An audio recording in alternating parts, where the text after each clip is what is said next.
Hi everybody, this is City Scrapper. I'm so glad you could join me today for day 6 of Christy's Beautiful Life, 30 Days of Sketches, and Scraptember. Today I'm using a Die Cuts with a View preserved paper pad. That's the name of it.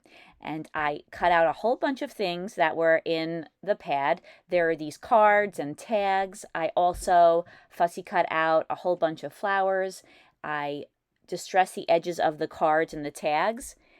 And for everything, including the butterflies and the flowers that you see there, I use a dauber and some distress ink in Vintage Photo, and I just inked the edges of all of these pieces. And I didn't include all the footage because it was long and repetitive.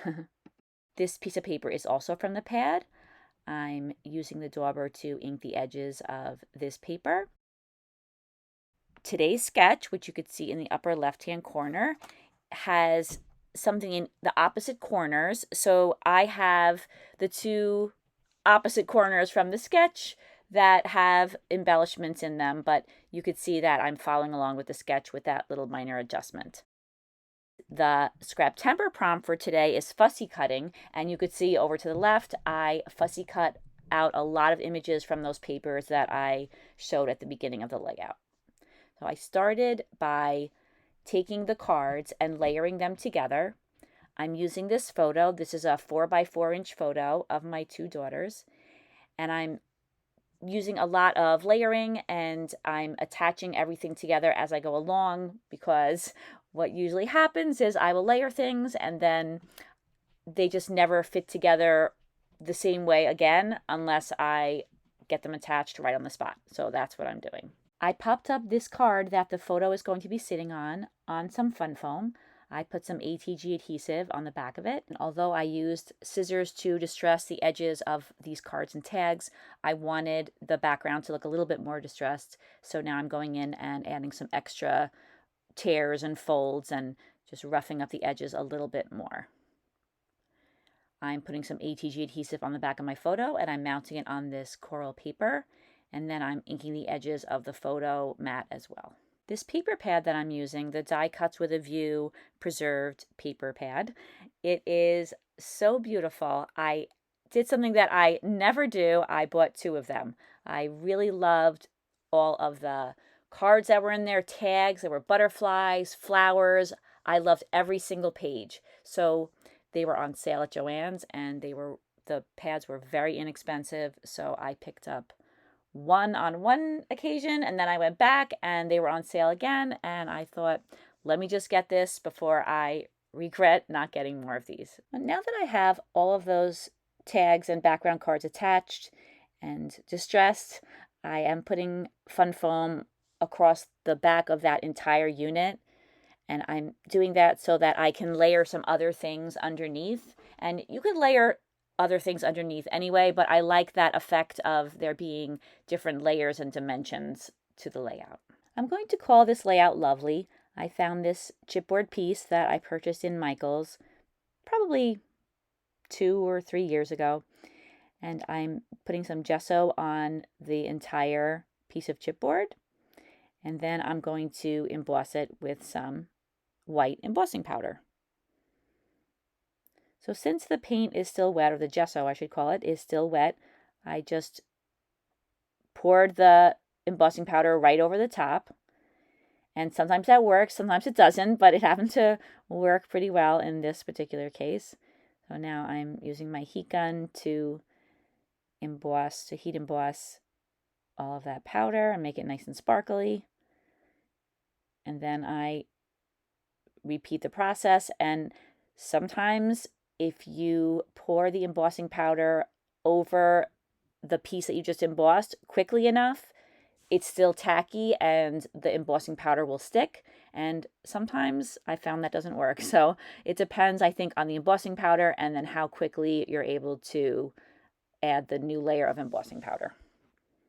And now I was thinking that I wanted to add some modeling paste to the background. Everything looks very dark, and I wanted to add a white element. So I mixed together some Crafters Workshop modeling paste and some white acrylic paint, and I'm using this stencil. I really like this stencil. It is a Crafters Workshop stencil. and it's called Mini Cherry Blossoms. I remember I bought this at a scrapbook convention, and it was one of those that I was wondering, like, how much use will I get out of this? And I'm happy to say that I get a lot of use out of this particular stencil. The size of the flowers is just perfect for a lot of layouts. Because you can see here, for example, all of the other flowers are huge, so I don't want to have more huge flowers on the background. So this nice delicate flower is perfect. I'm drying in between applications because I don't want to smudge the modeling paste I've already put down. I've done that many times, so I've learned my lesson usually, and I do make sure that before I lay that stencil down on the paper again, that I have dried what's already there. Now I'm adding some white splatters. This is just watered down white acrylic paint, and I just add a few. I didn't go crazy. I'm continuing to add flowers in a few additional areas. Like I said, the background is not super dark, but there are no white areas, and I like the idea of adding a little brightness to the background. In the end, a lot of this does get covered up. I put a lot of embellishments on the background, and the flowers are behind some of the embellishments. I am glad, though, that I did this. The touches of white flowers in the background are definitely still noticeable at the end. And here you could see how handy it is that I have that large embellishment unit that can be moved around. That way I can kind of figure out where I want to put the modeling paste, but then I can remove the photo and all of those layered items from the layout so that they don't get covered in modeling paste. I'm just finishing up with the modeling paste, and I'm adding a few more white splatters. I didn't like that one, so I just wiped it away with my fingers. And in addition to the modeling paste, the white splatters just help to brighten the whole layout. Once I have all of the modeling paste and the white splatters where I want in the background, I dry everything off again with my heat tool, and I'm putting the photo and all of the layers back on to the layout. I decided to put the title underneath the photo, and I brought back all of those pieces that I had fussy cut and inked the edges of earlier, and now I'm spreading them around the layout, trying to decide where to put all of them.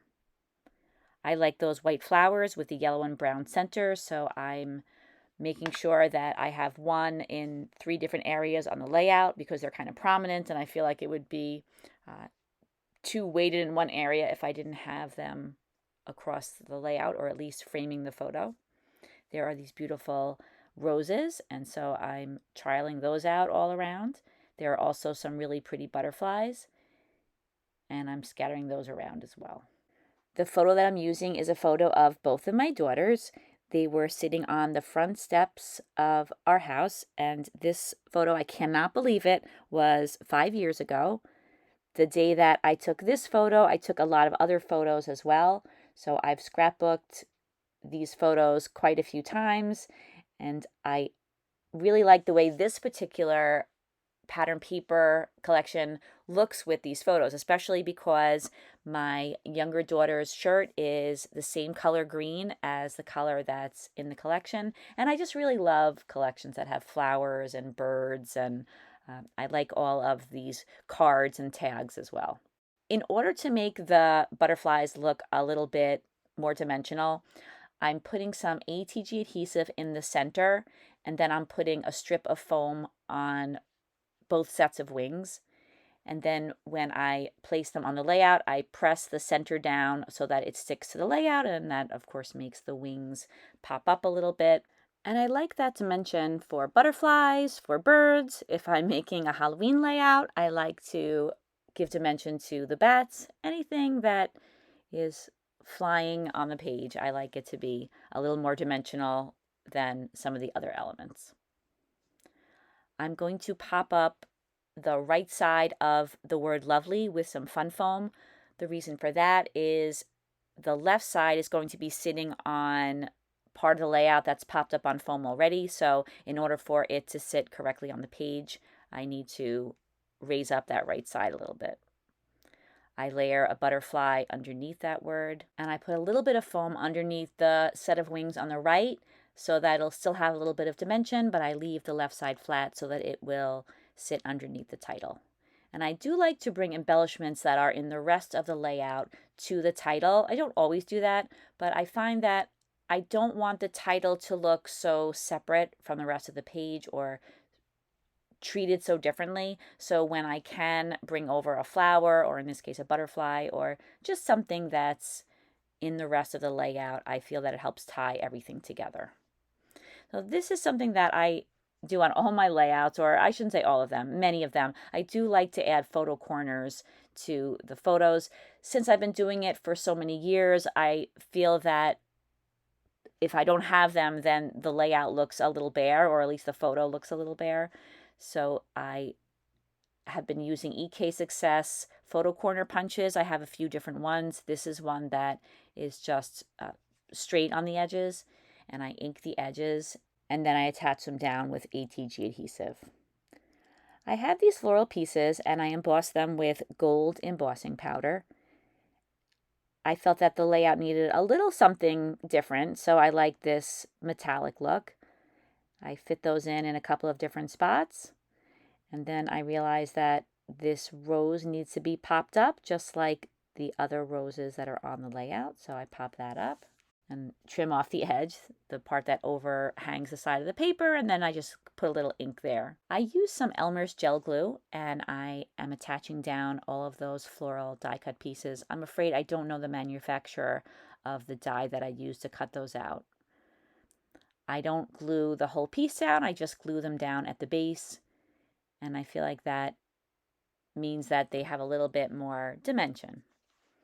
I'm tucking that last piece in there. And now I'm going to add some bows to the tags. I punch a hole in both tags, and then I'm going to show you how I put the ribbon through the bottom tag because my head was in the way with the top tag. But I just put some ribbon through, and then I use this technique that I learned from Crafty Concepts with Erin, where you use a little piece of twine and tie a bow around the bottom of the ribbon rather than tying a knot in the tag itself. I add a little bit of glue, and that completes this layout. As always, thank you so much for watching my video, everybody. I really hope that you enjoyed it. If you'd like, take a look in the description box. There are lots of links. There's a link to Christy's Beautiful Life. You could check out her channel for today. There are links to all the other scrapbookers on Instagram and also on YouTube who are creating layouts for today. And there's also a link to the Facebook group, and that's a lot of fun, and I think you would enjoy it if you joined. I hope you have a fantastic day. I'll see you tomorrow. Bye!